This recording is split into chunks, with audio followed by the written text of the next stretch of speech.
Hello students, फिर से आप सभी का द साइंस मैजिक में स्वागत है।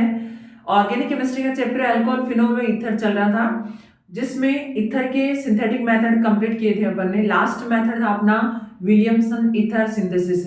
विलियमसन ईथर सिंथेसिस जो था उसमें थोड़ा सा लास्ट में रह गया था। देखो, यदि आपको 3 डिग्री एल्किल समूह युक्त ईथर बनाना हो तो उसके लिए क्या करना पड़ता है। उसके लिए जैसे जो एल्कोक्साइड ले रहे हो, सोडियम एल्कोक्साइड ले रहे हो, वो आपको 3 डिग्री लेना पड़ेगा और साथ में जो हैलाइड है वो आपको प्राइमरी लेना पड़ेगा। ठीक है, तो उससे क्या बन जाएगा अपना 3 डिग्री एल्किल समूह युक्त आपका ईथर बन जाएगा। देखो, जैसे अपन बात करें, एक अपन ले लेते हैं एक ईथर, सॉरी सोडियम जो है आपका एल्कोक्साइड 3 डिग्री बनाना हो तो CH3 CH3 CH3 और ये सोडियम और ये जो भी एल्किल ग्रुप आपका वो एल्कोक्साइड। ठीक है, अब देखो इसको लेंगे और इसकी रिएक्शन करवाएंगे अपन किसके साथ।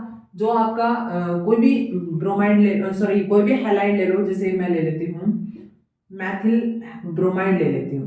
ठीक है, मैथिल ब्रोमाइड। जब भी देखो, ध्यान से सुना, जैसे जब भी आपको 3 डिग्री एल्किल समूहयुक्त ईथर बनाना हो तो क्या लोगे आप, जो हैलाइड है उसको 3 डिग्री नहीं लोगे, क्या लोगे, जो आपका सोडियम एल्कोक्साइड जो आयन है उसमें 3 डिग्री समूह है लगाओगे। ठीक है, तो इससे क्या बन जाएगा आपके पास प्रोडक्ट के रूप में, इससे बन जाएगा CH3C CH3 CH3O CH3। ये आपके पास क्या बन जाएगा, ईथर बन जाएगा और साथ में क्या रिलीज हो जाएगा, सोडियम ब्रोमाइड रिलीज हो जाएगा। देखो ये कौन सा ग्रुप है, ये टर्सरी ब्यूटिल ग्रुप है। ठीक है, टर्सरी ब्यूटिल ग्रुप और इधर मैथिल ग्रुप है। ठीक है, तो अपन लिख देंगे Maithil Maithil tertiary butyl ether. ठीक है, ये आपके पास प्रोडक्ट बनता है। कहने का मतलब 3 डिग्री एल्किल समूह है आ रहा है इसमें, 3 डिग्री एल्किल समूह है जो है एल्किल ग्रुप पे युक्त आप ईथर बना रहे हो। ठीक है, तो ये था एक तो। और देखो अब होता क्या है कि अगर आप क्या ले लो कि अगर ये जो हेलोजन है इसको अगर आप 3 डिग्री ले लेते हो, जैसे ये तो क्या ले लो आप CH3O Na+। ठीक है, और साथ में क्या ले लो, जो हेलाइड है आपका, ये 3 डिग्री हेलाइड अगर आप काम में लेते हो। ठीक है, ये लिया आपने 3 डिग्री हेलाइड। ठीक है, ये 3 डिग्री हेलाइड जो है ये अगर काम में लेते हो तो ये प्रोडक्ट नहीं बनता है। देखो क्या प्रोडक्ट बनता है आपका, इसमें प्रोडक्ट बनता है अपना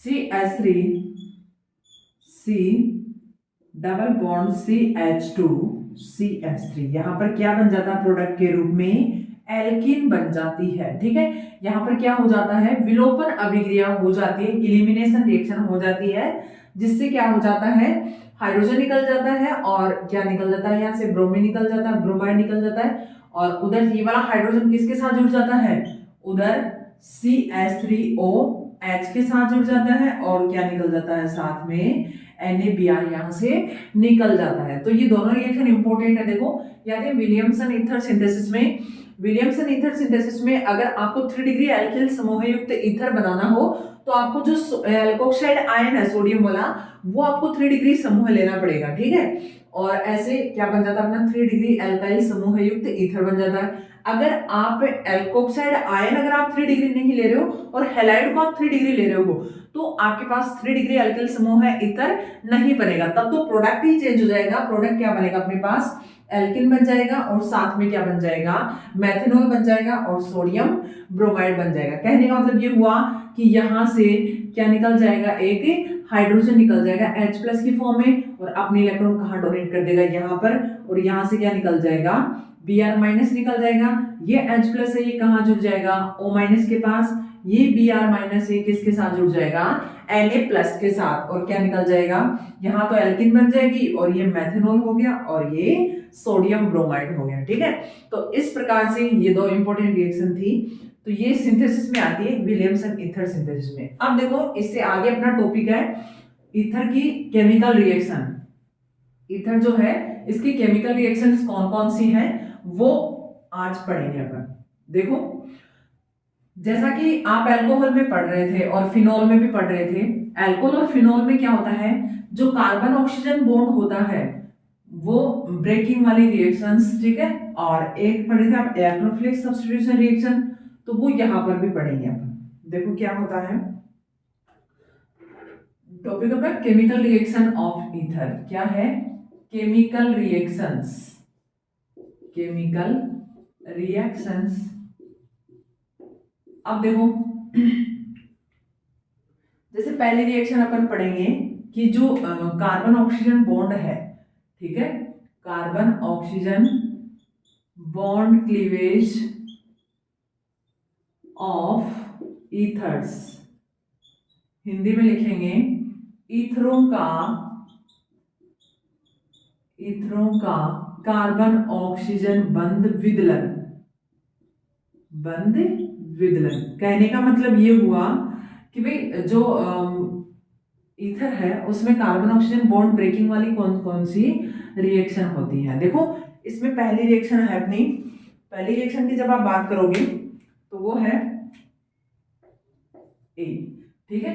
ये है reaction with HI, reaction with HI, ठीक है, या फिर HX लिख दो, ठीक है, कोई भी हैलाइड हो सकता है, HI नहीं, कोई भी हैलाइड हो सकता है, ठीक है, रिएक्शन विद HX। अब देखो इसमें क्या होता है, जब अपन बात करते हैं कोई भी हैलाइड लिया है आपने, सॉरी कोई भी ईथर लिया है, ये क्या है, ईथर है, ठीक है, इसकी रिएक्शन आप किसके साथ करवा रहे हो, HX के साथ इसकी रिएक्शन करवा रहे हो, तो क्या होता है, कार्बन ऑक्सीजन बॉन्ड ब्रेक हो जाता है और क्या बन जाता है, ROH। देखो यहाँ प्लस, यहाँ पे माइनस, इस पे माइनस और इस पे प्लस, ठीक है, तो ये तो किसके साथ जुड़ जाएगा, H प्लस तो किसके साथ जुड़ जाएगा, O माइनस के साथ, X माइनस किसके साथ जुड़ जाएगा, R के साथ। तो ये तो क्या बन गया, एल्कोहल बन गया, और साथ में क्या निकल जाता है, एल्किल हैलाइड, एल्किल हैलाइड बन जाता है, ठीक है। आप देखो ये तो हुआ हाइड्रोजन हैलाइड के साथ जब आप रिएक्शन करवा रहे हो। सेकंड देखो, अगर आप ईथर ले रहे हो और साथ में जो HI है, ठीक है, इसको किस में ले रहे हो, एक्सेस में ले रहे हो, ठीक है, एक्सेस में अगर लेते हो कहने का मतलब आधिक्य में ले रहे हो, तो क्या हो जाएगा, 2 मोल तो बन जाएंगे एल्किल हैलाइड के, और साथ में क्या निकल जाएगा, H2O निकल जाएगा, ठीक है, क्या निकल जाएगा, वाटर का मॉलिक्यूल निकल जाएगा और एल्किल हैलाइड बन जाएगा। ये ईथर की रिएक्शन की बात करें तो ईथर जब रिएक्शन करता है किसके साथ, हाइड्रोजन हैलाइड के साथ, तो क्या बनाता है, नॉर्मल अगर आप आधिक्य में नहीं ले रहे हो तो एल्कोहल बनाएगा और एल्किल हैलाइड बनाएगा, और जब आप आधिक्य में लेते हो इसको HX को, ठीक है, हाइड्रोजन हैलाइड को, तो क्या बनता है, एल्किल हैलाइड बनता है और साथ में वाटर का मॉलिक्यूल निकल जाता है। ऐसे देखो अगर एक ईथर की एक साइड एरिल कोई जुड़ा हुआ हो और इधर क्या आ जाएगा, ऑक्सीजन R, ठीक है, और इसकी रिएक्शन HX के साथ करवाते हो तो वही बात, 1 मोल तो किसका बन जाएगा, फिनोल का, एक तो क्या बन जाएगा, फिनोल बन जाएगा, और क्या बन जाएगा, एल्किल हैलाइड, ये तो क्या बन गया, फिनोल, ये बन गया एल्किल हैलाइड बन गया, ये एल्किल हैलाइड बन गया।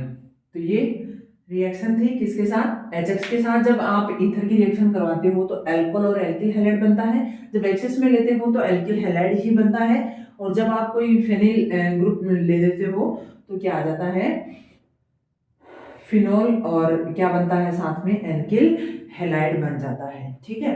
अब देखो अगर आप 3 डिग्री लेते हो, 3 डिग्री एल्किल समूह युक्त क्या लेते हो, ईथर लेते हो, तब क्या बनता है प्रोडक्ट अपना, 3 डिग्री एल्काइल समूह युक्त ईथर अगर आप लोगे तो क्या बनेगा अपना, एक तो 3 डिग्री हैलाइड बन जाएगा और साथ में क्या बन जाएगा अपना, एल्कोहल बन जाएगा, ठीक है। जैसे आपने लिया CH3C, CH3, CH3O, CH3, ठीक है, इसकी रिएक्शन आपने करवाई HI, हाइड्रोजन आयोडाइड के साथ करवा रहे हो, तो क्या बन जाता है प्रोडक्ट के रूप में, तो यहाँ पे बन जाता है CH3C, CH3, CH3I, और साथ में क्या रिलीज हो जाता है, एल्कोहल रिलीज हो जाता है, ठीक है। तो ध्यान रखना 3 डिग्री अल्काइल समूह युक्त ईथर अगर आप काम में लेते हो तो 3 डिग्री समूह का क्या बनेगा, हैलाइड बनेगा, और जो छोटा ग्रुप है अपना उसका क्या बन जाएगा, अल्कोहल बन जाएगा। ठीक है, ये है टर्सरी ब्यूटिल आयोडाइड। क्या है ये, टर्सरी ब्यूटिल आयोडाइड, ये है methyl tertiary butyl ether.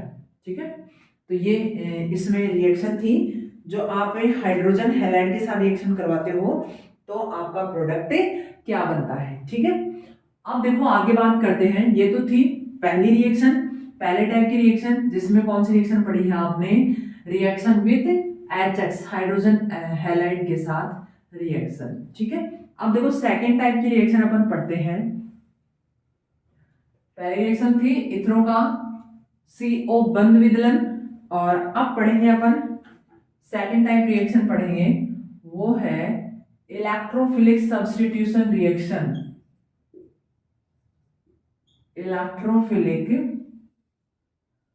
Substitution reaction, electron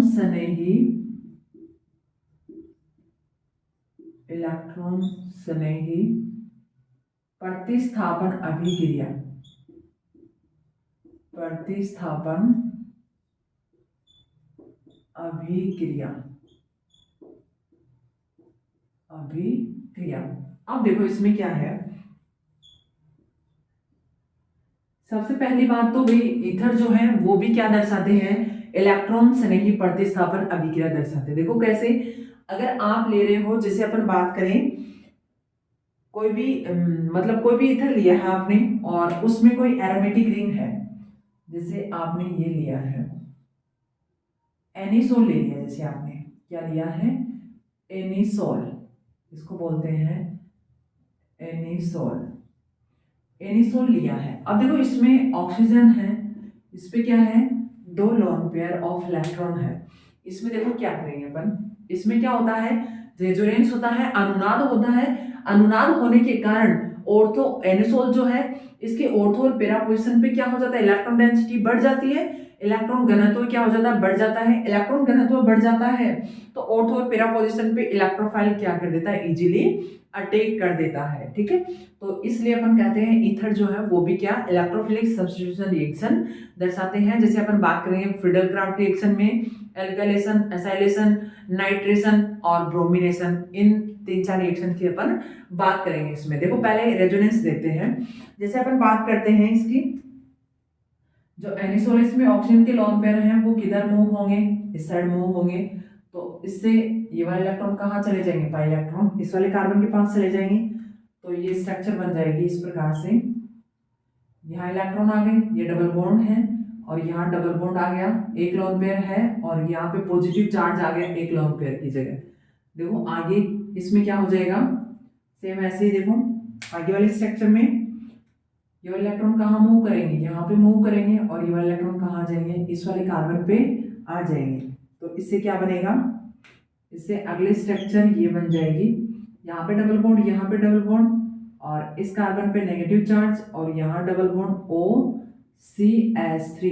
ठीक है, अब देखो आगे बात करें तो ये वाले इलेक्ट्रॉन आगे मूव करेंगे, ये वाले इलेक्ट्रॉन यहाँ मूव करेंगे, तो ये इलेक्ट्रॉन कहाँ चले जाएंगे, इस वाले कार्बन पे चले जाएंगे। अब इस वाले कार्बन पे इलेक्ट्रॉन आ गए तो यहाँ क्या आ जाएगा, डबल बॉन्ड यहाँ पे आ जाएगा अब की बार, और ये यहाँ पे इलेक्ट्रॉन आ जाएंगे, डबल बॉन्ड OCH3, और ये पॉजिटिव चार्ज।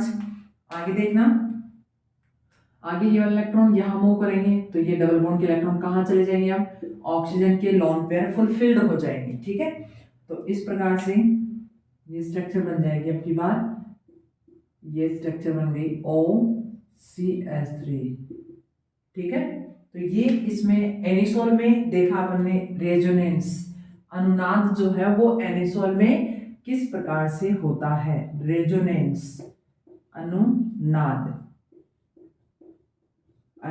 अनुनाद जो है एनिसोल में किस प्रकार से होता है वो देखा। अब देखो आप यहाँ पर आपने देखा होगा, एक तो देखो ये ऑर्थो पोजीशन, ये वाली पोजीशन, और ये पेरा पोजीशन, और ये ऑर्थो पोजीशन पर यहाँ पर क्या हो रहा है, इलेक्ट्रॉन डेंसिटी बढ़ रही है। ठीक है, नेगेटिव चार्ज आ रहा है ना, ऑर्थो पेरा ऑर्थो इस पे क्या आ रहा है, नेगेटिव चार्ज। इसलिए अपन कहते हैं कि रेजोनेंस के कारण इनके ऊपर क्या आ जाता है, ऑर्थो और पैरा पर नेगेटिव चार्ज आता है, इलेक्ट्रॉन डेंसिटी बढ़ जाती है, इसलिए कोई भी इलेक्ट्रोफाइल आके यहाँ पर इजीली क्या कर सकता है, अटैक कर सकता है। अब देखो इससे आगे अपन देखते हैं, इसकी कुछ रिएक्शंस हैं वो पढ़ लेते हैं। जैसे अपन बात करें, सबसे पहली रिएक्शन हैलोजिनेशन की बात कर लेते हैं। हैलोजिनेशन जो है उसमें क्या होगा, एनिसोल की रिएक्शन अगर आप किसी हैलोजन के साथ करवाओगे तो क्या बन जाएगा, ऑर्थो और पैरा पोजीशन पर हैलोजन जो है इलेक्ट्रोफाइल के रूप में क्या कर देगा, अटैक कर देगा। तो अपन बात कर रहे हैं पहले हैलोजिनेशन की। सबसे पहली रिएक्शन है अपनी इलेक्ट्रोफिलिक में हैलोजिनेशन। हैलोजिनेशन इसको हिंदी में बोलते हैं अपन हैलोजनन। हैलोजनन देखो इसमें क्या होता है, जैसे आपका एनिसोल है आपके पास OCH3 और इसके रिएक्शन आप करवा रहे हो, ब्रोमीन ले लेते हैं, ब्रोमीन के साथ, और किस में करवा रहे हो, एथेनॉल में। एथेनॉल लिया है आपने किसके रूप में, सॉरी एथेनोइक एसिड, एथेनॉल नहीं एथेनोइक अम्ल एसिड। तो इसमें ब्रोमीन के साथ रिएक्शन करवाएंगे तो आपको पता है ये क्या करेगा, ऑर्थो और पैरा पोजीशन पर अटैक करेगा। तो OCH3 एक तो प्रोडक्ट आपका ये बन जाएगा और एक प्रोडक्ट क्या बन जाएगा, OCH3 पैरा पोजीशन पर आ जाएगा। ठीक है, तो इसका नाम लिखेंगे अपन, नाम लिखेंगे तो क्या आ जाएगा, ये आ जाएगा 2 ब्रोमो एनिसोल। 2 ब्रोमो एनिसोल, ये क्या आ जाएगा 4 ब्रोमो एनिसोल। 4 bromo anisole. ठीक है, अब देखो यहाँ पर होता क्या है, 2 ब्रोमीन है इस प्रकार से, तो एक ब्रोमीन इलेक्ट्रॉनों को ले जाएगा और एक ब्रोमीन के पास इलेक्ट्रॉनों की कमी रहेगी। तो ये क्या करेगा, यहाँ पर जैसे अपन बात करते हैं ये बॉन्ड है इस प्रकार से, ये बॉन्ड है, तो यहाँ पर ये वाला इलेक्ट्रॉन यहाँ पर आएंगे और यहाँ से जो हाइड्रोजन है ये अटैक करेगा यहाँ पर, ये इलेक्ट्रॉन डेंसिटी बढ़ जाएगी, तो ये अपने इलेक्ट्रॉन दे करके यहाँ पर किसकी फॉर्म में निकल जाएगा, H+ की फॉर्म में, और ये H+Br- के साथ जुड़ के क्या है, किसकी फॉर्म में निकल जाएगा, HBr की फॉर्म में यहाँ से निकल जाएगा। ऐसे ही अगर बात करें पैरा पोजीशन पर भी क्या हो जाता है, इलेक्ट्रॉन डेंसिटी बढ़ जाती है, तो पैरा पोजीशन पे भी अटैक करके कौन सा प्रोडक्ट बना सकता है, ये पैरा प्रोडक्ट बना सकता है। ठीक है, तो इस प्रकार से यहाँ पर थोड़ी सी मैकेनिज्म होती है जिससे 2 प्रोडक्ट बनते हैं अपने पास, ऑर्थो और पैरा प्रोडक्ट बनते हैं। देखो अगला है अपना सेकंड है बी। बी है अपने पास नाइट्रेशन। नाइट्रेशन नाइट्रीकरण जिसको आप कहते हैं, नाइट्रीकरण। देखो नाइट्रेशन में क्या होता है, ये भी सिंपल सा है। नाइट्रेशन की अगर बात करते हैं तो इसमें देखो NO2+ इलेक्ट्रोफाइल होता है। जैसे ही आप एनिसोल जो है आपके पास OCH3, एनिसोल की रिएक्शन आप करवाते हो किसके साथ, HNO3 और साथ में लेते हो H2SO4। ठीक है, तो यहाँ से HNO3 से बनता है आपके पास इलेक्ट्रोफाइल बनता है NO2+, क्या बनता है, NO2+ इलेक्ट्रोफाइल बनता है, जो कहाँ पे अटैक करेगा, या तो इस पोजीशन पे कर सकता है और एक पैरा पोजीशन पे कर सकता है। ठीक है, तो क्या बनेगा प्रोडक्ट के रूप में, प्रोडक्ट के रूप में आपके पास बनेगा एक तो ऑर्थो प्रोडक्ट और एक बन जाएगा पैरा प्रोडक्ट। एक आपका बन जाएगा पैरा NO2। ठीक है, इसको लिखेंगे 2 नाइट्रो एनिसोल और इसको लिखेंगे 4 नाइट्रो एनिसोल। ये इनके नाम है। देखो फिर से एक बार देख लेना, पहली रिएक्शन है इलेक्ट्रोफिलिक सब्स्टिट्यूशन में हैलोजिनेशन, जिसमें क्या होगा, ऑर्थो और पैरा पोजीशन पर हैलोजन इलेक्ट्रोफाइल आके जुड़ जाएगा, तो एक प्रोडक्ट बन जाएगा 2 ब्रोमो एनिसोल, एक बन जाएगा 4 ब्रोमो एनिसोल। और यहाँ पर नाइट्रेशन करवाएंगे तो क्या NO2 नाइट्रेशन का जो इलेक्ट्रोफाइल होता है वो NO2+ होता है, NO2+ कहाँ अटैक करेगा, ऑर्थो और पेरा पोजीशन पर, तो 2 प्रोडक्ट बनेंगे इसमें भी, 2 नाइट्रो एनिसोल और 4 नाइट्रो एनिसोल। अगली इलेक्ट्रोफिलिक सब्स्टिट्यूशन रिएक्शन देखते हैं अपन, फ्रीडल क्राफ्ट रिएक्शन। देखो फ्रीडल क्राफ्ट रिएक्शन जो है उसमें 2 टाइप की रिएक्शन होती है फ्रीडल क्राफ्ट जो होती है, एक तो एल्काइलेशन, एक होती है असाइलेशन। एक तो क्या होती है एल्काइलेशन और एक होती है असाइलेशन। एल्काइलेशन और असाइलेशन जो है उसमें जैसे एल्काइलेशन होगा तो एल्काइल ग्रुप जुड़ जाएगा इलेक्ट्रोफाइल के रूप में, और एसाइलेशन होगा तो एसिल ग्रुप किसके रूप में जुड़ जाएगा, इलेक्ट्रोफाइल के रूप में। ठीक है, अब देखना आप लोग, जैसे अभी अपन बात करते हैं एक बार पहले, फ्रीडल क्राफ्ट जो है, अगली है सी। ठीक है, सी है अपनी Friedel craft, Friedel craft reaction. Friedel craft reaction है, इसमें देखो एक तो आती है अपनी एल्काइलेशन, एल्काइलेशन हिंदी में बोलते हैं एल्किलीकरण। एल्किलीकरण जो है इसमें देखो क्या होता है, सिंपल सी बात है, जो आपका एनिसोल है उसके ऊपर कोई भी अल्काइल ग्रुप इलेक्ट्रोफाइल के रूप में अटैक करेगा तो ऑर्थो और पेरा प्रोडक्ट बनेगा। ठीक है, देखते हैं, जैसे आपने लिया एनिसोल OCH3, ये है एनिसोल, इसकी आपने रिएक्शन करवाई है एल्किल क्लोराइड ले लो, चलो मेथिल क्लोराइड के साथ रिएक्शन करवा रहे हो आप, और ये करवा रहे हो आप निर्जल AlCl3 की प्रेजेंस में। लुईस अम्ल जो है ये क्या होता है, लुईस अम्ल होता है, लेविस एसिड होता है, लुईस अम्ल की उपस्थिति में करवाते हैं तो क्या बनता है प्रोडक्ट के रूप में, यहाँ पे प्रोडक्ट बनेगा OCH3, यहाँ पर आ जाएगा CH3, और एक प्रोडक्ट बनेगा पेरा OCH3, और यहाँ पर आ जाएगा CH3। देखो, और साथ में निकल जाएगा यहाँ से जो हाइड्रोजन निकला है वो HCl के रूप में निकल जाएगा। ठीक है, इसका नाम क्या लिखोगे आप, इसका नाम लिखेंगे 2-मेथॉक्सी मेथॉक्सीटोलुइन। ठीक है, ये टोलुइन है और टोलुइन की 2 पोजीशन पे मेथॉक्सी ग्रुप जुड़ा हुआ है, ये हो जाएगा 4-मेथॉक्सीटोलुइन। ठीक है, और ये आपने क्या काम में लिया है, ये है मेथिल क्लोराइड, मेथिल क्लोराइड, कोई भी एल्किल क्लोराइड ले सकते हो। यहाँ से जो इलेक्ट्रोफाइल बनेगा वो क्या बनेगा, देखो ये इलेक्ट्रॉन किधर मूव करेंगे, इसकी साइड मूव करेंगे, ये अपना इलेक्ट्रोफाइल बन गया जो कहाँ अटैक करेगा, ऑर्थो और पेरा पोजीशन पर अटैक करेगा। ठीक है, ये था एल्काइलेशन। सेकंड है अपने पास एसाइलेशन, एसाइलेशन एसिलीकरण, एसिलीकरण।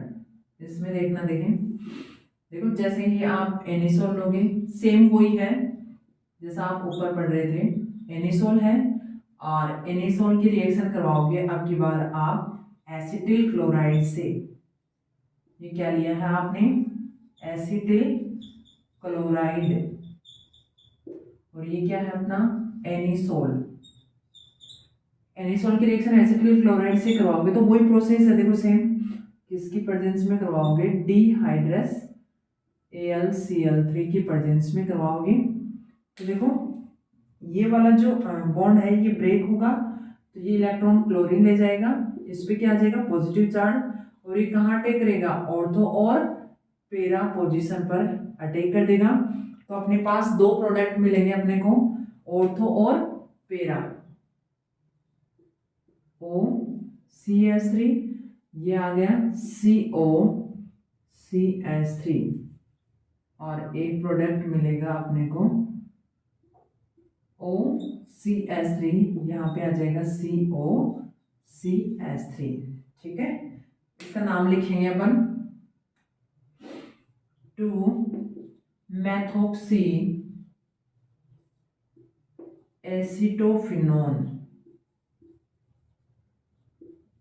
एसीटोफिनोन इसका नाम है 4-मेथॉक्सी एसीटोफिनोन, इसका नाम है। ठीक है, तो ये लास्ट रिएक्शन थी इलेक्ट्रोफिलिक सब्स्टिट्यूशन रिएक्शन। इसमें 2 रिएक्शन तो पहले पढ़ ली थी, हेलोजनेशन और नाइट्रेशन, और 2 रिएक्शन बाद में फ्रीडल क्राफ्ट में आ रही है, एक तो अल्काइलेशन और एसाइलेशन। इन चारों रिएक्शन में सिंपल सी बात यही है कि कोई एक इलेक्ट्रोफाइल होगा और वो 2 टाइप के प्रोडक्ट बनाएगा, एक तो ऑर्थो प्रोडक्ट और एक पैरा प्रोडक्ट। ठीक है, तो ये कुछ ईथर की रिएक्शंस थी और अपना चैप्टर अल्कोहल फिनोल ईथर यहाँ पर कंप्लीट होता है। चैप्टर नंबर 7 जो है अपना ऑर्गेनिक केमिस्ट्री का, वो कंप्लीट हो गया है। पहले हेलो एल्केन और हेलो एरिन कंप्लीट किया था, उसके बाद में अपना ये भी कंप्लीट हो गया अल्कोहल फिनोल ईथर। अब आगे वाली क्लास में अपन 8वां चैप्टर जो अपना है एल्डिहाइड कीटोन ईथर, उस एल्डिहाइड कीटोन जो है अपना उसको पढ़ेंगे, और साथ में उसके कार्बोक्सिलिक एसिड भी है, उसको अपन पढ़ेंगे। और इसमें देखो, जैसा कि पहले मैंने बताया था कि जो ईथर है, ईथर के सिंथेटिक मेथड है और कुछ रिएक्शन से ज़्यादा बड़ा नहीं है ईथर भी, और अल्कोहल और फिनोल भी सेम रिएक्शन है दोनों की, अल्कोहल की और फिनोल की। ईथर में थोड़ा सा है उसका सिंथेसिस है और केमिकल रिएक्शंस है। तो अपना चैप्टर यहाँ पर कंप्लीट होता है। Thank you.